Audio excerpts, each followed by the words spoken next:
Olá meus amigos Book Crushers, aqui é o Henry Beneto para mais um vídeo do canal e hoje eu trago para vocês um vlog de leituras sobre um livro que vai falar sobre pássaros, serpentes e presidentes sanguinários.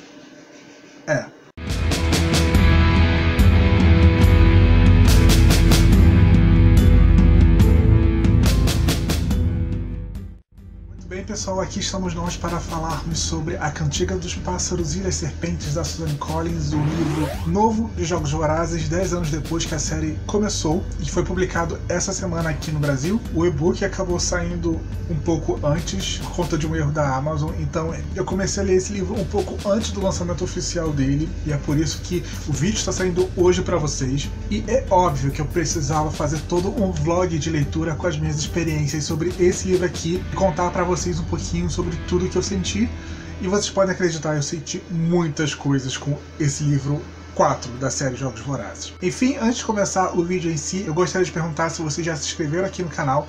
Eu gosto sempre de lembrar que vocês se inscrevendo vão estar ajudando bastante aos algoritmos do YouTube a compartilhar muito mais o conteúdo do canal e a saber quando tem vídeo novo por aqui.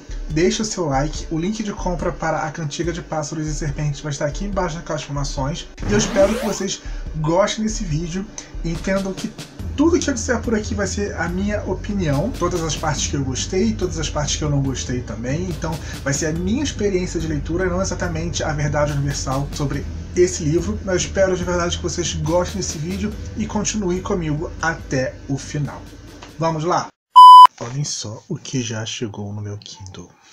A Cantiga de Pássaros e das Serpentes da Suzanne Collins, que vai ser lançado essa semana e na verdade o e-book dele acabou saindo adiantado na Amazon. Então eu tô com o meu desde segunda-feira e eu já li o primeiro capítulo, que dá uns 5% da história.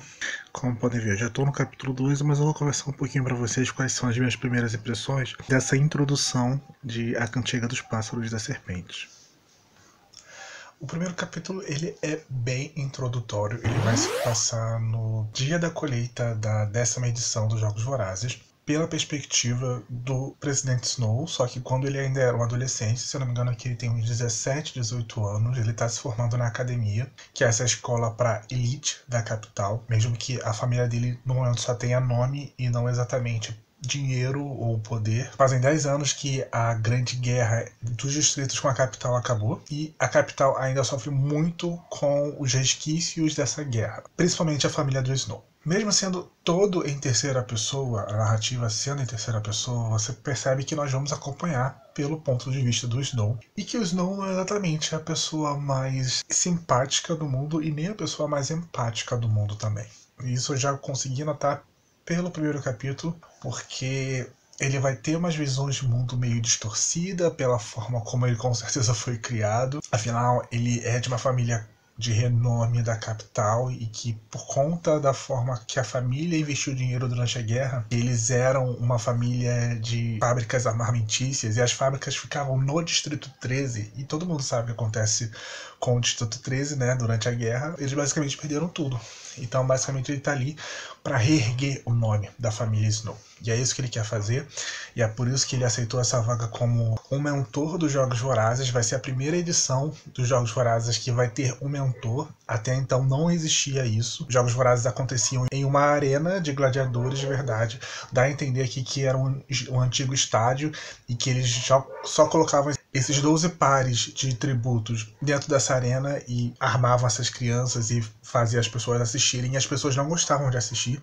As pessoas não acompanhavam os Jogos Vorazes como elas acompanham na trilogia original. E eles querem mudar um pouco isso até para manter a memória da guerra viva. E para colocar os distritos em seus lugares e mostrar a imponência da capital e todo essa história que já é implícita nos primeiros volumes. Enfim, basicamente é isso. O Snow chegando no dia da colheita e fingindo ser uma pessoa que ele não é. E nós já conhecemos a prima dele, que é a Tigris. Sim, a Tigris que aparece em A Esperança. Ela já aparece nesse primeiro capítulo. Que eu fiquei um pouco confuso porque eu não sei se foi uma ideia que o filme passou ou se o próprio livro passou, mas eu imaginava a Tigris um pouco mais nova do que o Snow e aqui ela é alguns anos mais velha do que o Snow. Então, enfim, pode ser uma impressão que fica por conta do filme, mas aqui nesse livro ela é apresentada como mais velha do que o Snow. E ela como prima do Snow e ela sendo parte da família Snow. E só é ele, a prima Tigris e a avó. Os pais dele já morreram já. O pai dele morreu durante a guerra, é considerado um herói de guerra, mas assim, ele só tem uma pequena bolsa que vai expirar quando ele terminar a escola também, e a avó dele também só tem uma pequena bolsa do governo, assim, para receber. Eles estão ferrados. E basicamente esse é o ponto de partida da história. Eu já tô no capítulo 2, já tá acontecendo a colheita no Distrito 12 e eles estão observando isso lá da capital. O presidente Snow está observando a colheita do Distrito 12, já que ele foi designado a ser o mentor da tributa feminina do Distrito 12 e ele já tá bolado com isso, porque o Distrito 12 aqui já tem uma fama péssima de não ser exatamente os melhores tributos dos jogos. Então, vamos ver como é que ele vai reagir. Já aconteceu uma cena aqui da tributa do Distrito 12, né? Ela já chamou uma atenção. Nós vamos acompanhar o que vai acontecer a seguir. Muito bem, pessoal, aqui estamos nós. Eu li os primeiros 25% do livro, que basicamente abrange a primeira parte da história, que é dividida em 3 partes. Essa primeira parte vai ser toda ali no pré-Jogos Vorazes. O Snow, né, conhecendo a tributa com quem ele vai trabalhar ali, cuja família dela fazia parte de uma trupe de circo. Tanto o pai quanto a mãe dela já morreram e ela agora vive com os primos junto com o senhor, que meio que cuida deles, entre aspas, e é por isso que a apresentação dela durante o dia da colheita chama tanta atenção, porque além de ela meio que se vingar da filha do prefeito do Distrito 12, que meio que dá a entender que ele a chama de propósito, chama a Lucy Grace de propósito, e não por ela ter sido sorteada, ela começa a cantar, ela começa a se apresentar para toda a Panem. E é uma música sobre não cair, sobre não se deixar abater. E isso causa uma impressão muito grande das pessoas. E é a partir desse ponto que começa o interesse pela personagem, sabe? A primeira jornada desse livro é justamente essa. Snow conhece Lucy Grace e ele começa a se inserir nesse universo dos Jogos Vorazes, né? Ele e a turma dele como mentores. E durante todo esse processo pré-Jogos Vorazes, o Snow acaba percebendo que a capital, ela não preza nem pelas vidas daqueles que estão nos distritos e também nem pouco pela vida daqueles que estão na capital em si. É todo meio que um choque de realidade do Snow, e vai haver algumas mortes no decorrer já dessa primeira parte, antes dos Jogos Vorazes, de pessoas que o Snow conhece, e isso vai deixar ele extremamente chocado. E isso me pegou completamente de surpresa, eu não esperava de verdade que essas mortes fossem acontecer, não nesse momento do livro. E é muito interessante também ter esse outro olhar sobre a capital, que a gente sempre pensa em pessoas fúteis, e no decorrer dessa primeira parte nós vamos conhecer personagens que não são tão bons e maus assim quanto, né, a gente tinha essa noção na trilogia principal, que vão ter algumas figuras da capital aqui que dá até para criar uma empatia, um amigo do Snow principalmente, assim, que ele não é bem da capital, ele veio de um dos distritos, se não me engano é o Distrito 2, e a família dele ascendeu, né, durante a guerra, e então eles acabaram se tornando meio que novos ricos, e o Snow vê esse cara, né, esse rapaz com olhos meio preconceituosos, porque, né, ele é basicamente um novo rico, e ele tá ali para roubar o lugar do Snow, mas ele representa isso muito bem, sabe? Que nem todo mundo na capital tá muito feliz com o que tá acontecendo. E vão ter momentos assim, desse Jogos Vorazes pré-reality show, né? Onde as coisas eram mais simples, entre aspas, que você vai percebendo que as coisas eram muito, muito, muito cruéis. Muito cruéis mesmo, assim. A forma como os tributos eram tratados, assim, tem algumas cenas que realmente dá uma ânsia, sabe? Porque é uma forma totalmente desumana que eles tratam os tributos aqui, antes deles irem de fato para os jogos, e antes dessa coisa toda se tornar um mega evento, um mega show, né? A gente vai vendo como essas ideias, né, de mudança de Jogos Vorazes vai surgindo nesses Jogos Vorazes em si, através da turma do Snow, mas aquilo que eu mais temia, e que eu falei para vocês lá naquele nosso vlog, está acontecendo. Pelo menos aconteceu nessa primeira parte do livro, que é a humanização do Snow. Sim, ela, narrando em terceira pessoa, ela faz com que a gente observe o Snow de longe, e a gente perceba que ele é cheio de defeitos. Desde o primeiro capítulo, ele é um personagem que é preconceituoso, ele é um personagem soberbo, ele é um personagem arrogante, ele é um personagem falso, mas ainda é um Snow inocente. Ela ainda vai trazer algumas questões familiares do personagem aqui para você pensar, olha só como o personagem sofreu, olha só como ele teve uma infância sofrida. E, sabe, eram pontos que eu não queria que a história acontecesse. Enfim, é uma visão que eu tô tendo que, assim, ao mesmo tempo que ela tá mostrando esse Snow que vai se tornar o que ele se torna na trilogia original, ela também dá aquela passadinha de pano, assim. Olha só como o que ele teve que enfrentar durante a guerra, assim como todo mundo da capital. Olha só como a família dele tá completamente destruída. E eu fiquei meio... porque eu não queria que houvesse a romantização dessa figura como o Snow. Não queria de verdade. Não é segredo pra ninguém, eu sempre disse isso desde o primeiro momento que a sinopse desse livro foi revelada. Não queria que houvesse a romantização da figura do Snow. Em alguns aspectos acontece. Assim, existe essa humanização do Snow. O Snow era um personagem que não precisava ser humanizado. Ponto. Além disso, tem a questão dele com atributo do Distrito 12. Assim, que começa meio como uma amizade, só que com o passar do tempo, você vai percebendo que o Snow vai se comportando de uma forma estranha com ela, que essa menina também vai se comportando de uma forma meio estranha com ele, e vão haver flertes entre os dois, que você vai ficar... E você percebe que existe essa preocupação do Snow, assim, além dela ser atributo dele, ele começa a ter pensamentos humanos com relação a ela, e você percebe que tem um subtexto ali de que talvez ele esteja começando a gostar dela, e não só de uma forma platônica, mas de uma forma meio romântica, sabe? Que eu achei meio desnecessário.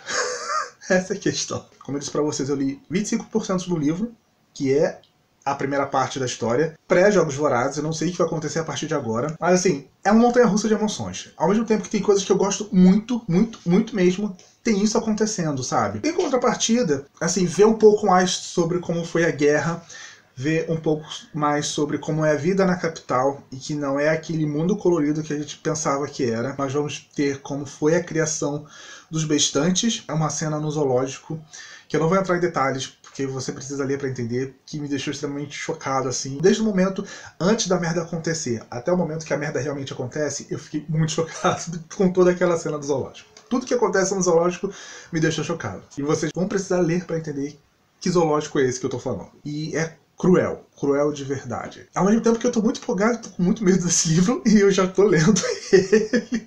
Enfim, vamos ver o que essa história vai trazer mais pela frente. Assim, ele tá num rumo interessante, mas tem coisas que eu achava que era completamente desnecessária pra ele. Ainda mais pra uma figura como Snow, sabe? Eu acho que essa é a grande questão. Uma figura como Snow, uma figura que o Snow representa, sabe? Não acho que é necessário. Mas vamos continuar acompanhando, porque já falei pra caramba e eu vou ter problemas pra editar essa parte com toda certeza.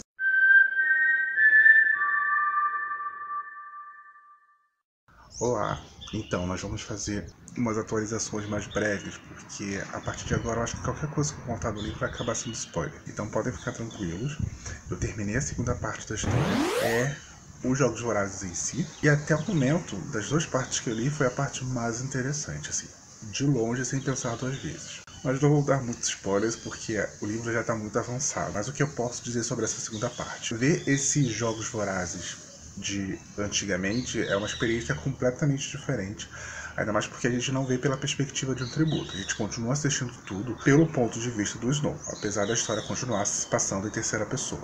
Tem uns pensamentos do Snow aqui que não dá pra justificar de maneira...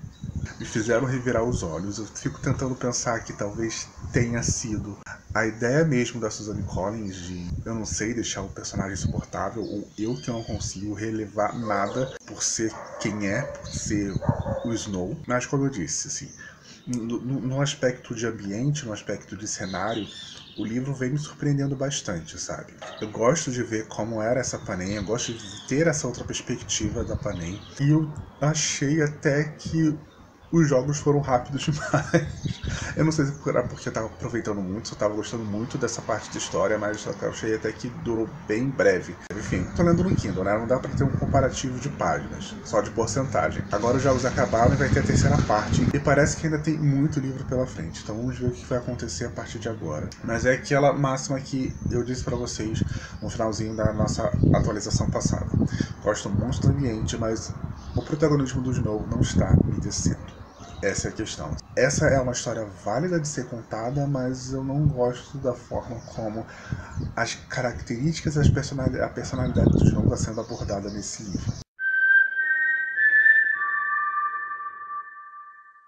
Então, chegamos ao final de A Cantiga dos Pássaros e das Serpentes, da Suzanne Collins. E o que eu posso dizer sobre essa última parte da leitura? Então, eu tô tentando processar o que eu vou dizer porque não pode ter nenhum spoiler. Mas eu acho que o grande sentimento dessa terceira parte que ficou, e eu tava conversando até ontem com a minha amiga Nath, que ela começou a ler o livro um pouquinho depois de mim, é que depois que os Jogos Vorazes acabam, que é na segunda parte, na parte anterior, em que eu fiz a atualização para vocês, parece que o livro para. Eu fui me arrastando muito nessa terceira e última parte. Todo o fôlego que eu tive na segunda parte, todo o interesse que eu tive na primeira parte, ele foi se perdendo nessa terceira parte. E sim, eu estou sendo vago de propósito, porque nós estamos falando especificamente da terceira parte do livro que muita gente ainda não leu. Das partes anteriores, nós tínhamos a ambientação, as diferenças sobre a capital da época, as diferenças sobre Panem. Isso tudo prendia minha atenção, isso tudo gerava o meu interesse. E nessa terceira parte, nesse pós-jogos, muito recai sobre o Snow como personagem em si. E, sinceramente, eu não poderia me importar menos com o Snow. E a gente entende que esse é um livro de origem de vilão. Essa proposta não é nem novidade. Mas em Jogos Vorazes, com o Presidente Snow, eu me senti incomodado. Ele. Aliado a isso, aliado ao fato de eu não conseguir ter empatia alguma com o Snow, essa terceira parte é muito lenta. Essa terceira parte é muito arrastada. Parece que nada acontece. Parece que ela está se prolongando por motivo nenhum. Eu até comentei no Twitter assim que eu acho que o grande consenso sobre A Cantiga dos Pássaros e das Serpentes é que parecia que o livro não ia acabar nunca. Nunca.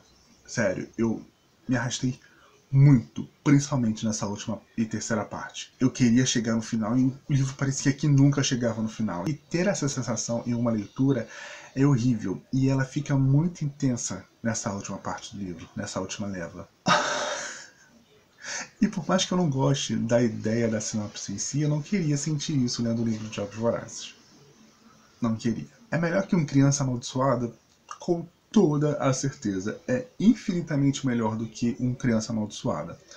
Por mais que eu não goste da ideia de um livro sendo narrado pelo Snow, é um livro que não tem cara de fanfic ruim.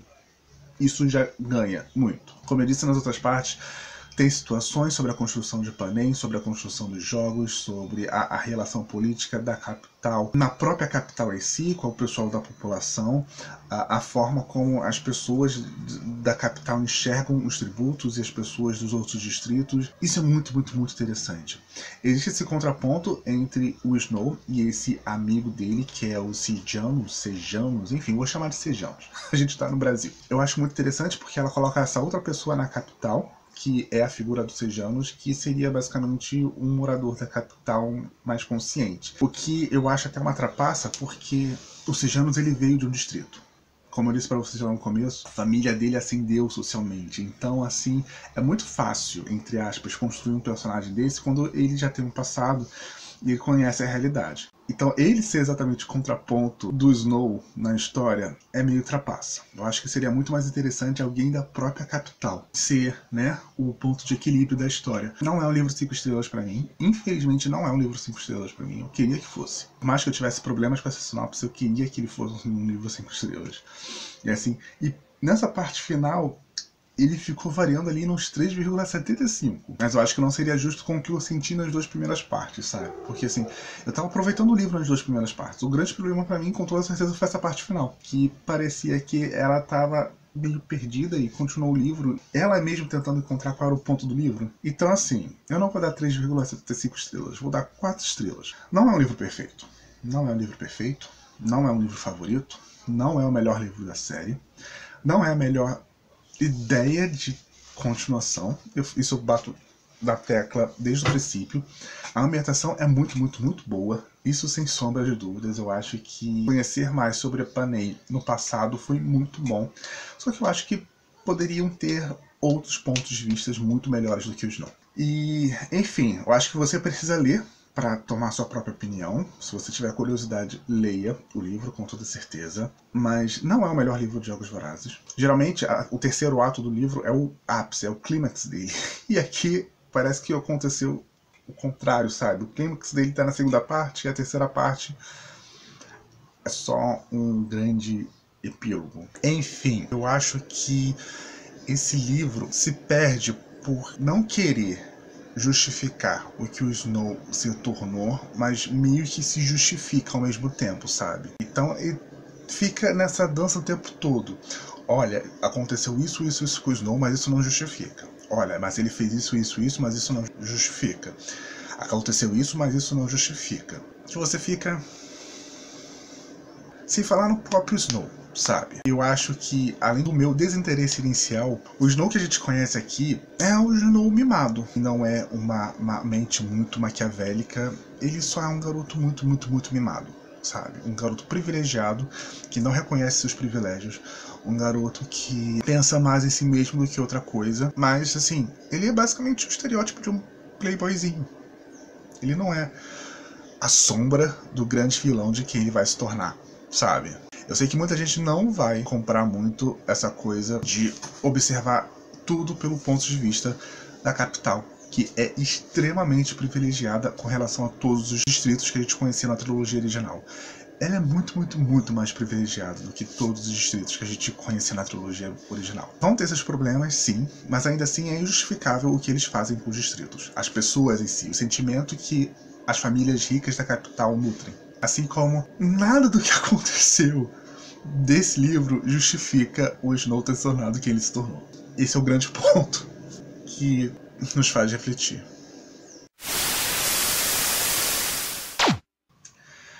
Enfim, pessoal, essa foi a minha opinião sobre a Cantiga dos Pássaros e das Serpentes. Como eu disse para vocês lá no início do vídeo, essa é a minha opinião. Você pode ter tido uma experiência de leitura completamente diferente. Enfim, se você gostou do vídeo, clique aqui embaixo gostei, compartilhe nas suas redes sociais, deixe os algoritmos do YouTube saberem que vocês aprovaram o conteúdo apresentado aqui no canal Mook Crushes.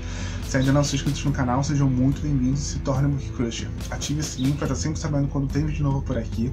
Lembrando que eu também estou no Instagram e no Twitter. Para quem quiser me seguir, os links vão estar aqui embaixo na caixa de informações juntos com o meu perfil para o Goodreads, além do link de compra lá na Amazon. Vocês comprando qualquer produto através dos meus links, eu recebo uma pequena comissão e vocês vão estar pagando nada nem por isso. Enfim, eu ainda estou digerindo a Cantiga dos Pássaros e da Serpente. Mas enfim, né, o que você achou sobre a Cantiga dos Pássaros e da Serpente? Deixa aqui embaixo nos comentários, vamos conversar. Sabe, conversar com vocês é a melhor parte do vídeo pra mim. Se tiver algum spoiler, deixa bem explícito que tem spoiler, por favor, para que ninguém pegue spoiler. Por aqui foi Roberto, para mais um vídeo do canal Book Crush. Tchau e até o nosso próximo encontro.